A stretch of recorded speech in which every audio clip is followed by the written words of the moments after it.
Hola, yo soy Daniela Guillén Traverso, alumna del quinto A de la carrera de Psicología, y esta es una exposición para la materia de Psicología Clínica. Les voy a hablar sobre la entrevista dinámica. La entrevista dinámica tiene un formato libre, es decir, el paciente puede hablar sobre todos sus conflictos, todos sus problemas libremente, sin que el entrevistador esté haciendo preguntas o forzándolo a continuar con el diálogo. Se basa en un trabajo encuadrado en reglas comunes para el paciente y el terapeuta. Estas reglas son, o se las conoce también como encuadre de la entrevista psicoanalítica, y consta de componentes sujetos a variables circunstanciales, es decir, cosas que van a estar siempre fijas y que no se cambian bajo ninguna circunstancia, como son sesiones por semana, que pueden ser de 1 a 5, tiempo de duración, generalmente son 45 minutos, tratamiento vinculado a honorarios, abstinencia e incompatibilidad con otros tratamientos. Componentes circunstanciales. Estos son los que pueden variar, como son honorarios, consultorios, vacaciones, fiestas. Es recomendable que no se den con mucha frecuencia porque estos componentes circunstanciales pueden causar malestar en el paciente. Componentes accidentales son cosas que se nos van de las manos, como por ejemplo mudanza de consultorios, cambios de decoración, arreglos personales. Obviamente esto también va a causar malestar en el paciente. Y componentes externos, como son contacto y contraste con otros analistas, justamente para hablar sobre determinados casos y tener otros puntos de vista, supervisiones y controles al paciente. La consigna de la entrevista psicodinámica es una entrevista abierta y libre. No se inicia con ninguna pregunta previamente formulada por el entrevistador, es libre.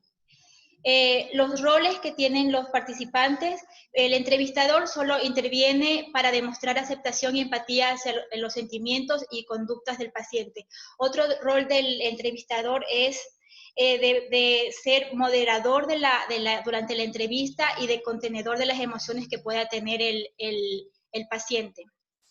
Reúne información, antecedentes familiares, personales, sociales, todo lo que el paciente pueda revelar en la entrevista como síntomas y conflictos internos van a ser de mucha importancia a la hora de hacer un diagnóstico. Se empieza con temas menos conflictivos y se dejan los conflictos al final. Justamente el rol del entrevistador es el de dirigir la entrevista, no es un participador activo, simplemente trata de dirigir tratando siempre de que los conflictos menos fuertes se los digan al principio para no alterar la predisposición del paciente a la entrevista. El rol del entrevistado es el de hablar. El entrevistado es el que dirige la entrevista, básicamente es el que define qué es lo que quiere contar y qué es lo que no va a contar en ese momento. Los objetivos de la interacción terapéutica es disminuir notablemente la ansiedad del paciente. Otros objetivos también pueden ser como el tratar de acercar al paciente al origen de sus conflictos, tratando de internalizar una explicación de qué es lo que le está pasando. Este tipo de entrevista requiere una extensa preparación teórica y técnica. Pasos a seguir en el análisis de la entrevista. Demanda de la entrevista. Hay que tomar en cuenta quién es el que separa la entrevista, si es el paciente en sí o alguno de sus familiares o amigos. Esos datos son importantes al momento de realizar un diagnóstico. Motivo de lo manifiesto versus latente y significado de los síntomas. Es decir, el paciente irá a la entrevista con un motivo específico, pero realmente ese motivo puede que no sea el motivo real, que tenga motivos ocultos que ni siquiera el mismo paciente sabe y se van a revelar por medio de los síntomas que el paciente demuestra en el momento de la entrevista. Y estos síntomas tendrán significados para el paciente y para el entrevistador. Análisis del estilo comunicacional. Aquí entra todo lo que tiene que ver con tono, en el momento del tono comunicacional, al momento de que se realice la entrevista, qué es lo que el paciente oculta, tiene muchísimo significado, los vacíos comunicacionales, las pausas, todo eso da información. Mecanismos de defensa y ajustes a la realidad.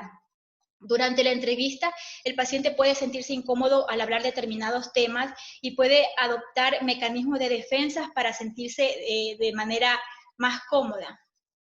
Análisis de la transferencia y contratransferencia. Es importante para el entrevistador conocer y de cierta forma controlar la transferencia y contratransferencia del paciente y de él mismo. Uso de las técnicas de intervención. La entrevista puede tener a mano, puede utilizar también otras técnicas como son la observación, fichajes, etc. Final de la entrevista. Aquí el entrevistador dejará señalado pocos minutos antes que la entrevista va a terminar y pondrá de manifiesto los objetivos de la entrevista, dará a conocer más o menos de qué se tratará la terapia y señalará futuras fechas para las siguientes entrevistas. Diagnóstico psicodinámico, hipótesis diagnóstica. Se obtienen evidencias a través de recurrencias y convergencias, nunca un solo dato aislado. Es decir, el psicólogo no se remitirá simplemente a lo que el paciente le comunique, sino que obtendrá evidencias por medio de palabras recurrentes, de vacíos, como dije anteriormente. Diagnóstico ideográfico es el análisis de los principales conflictos expresados, de los mecanismos de defensa y de los aspectos adaptativos.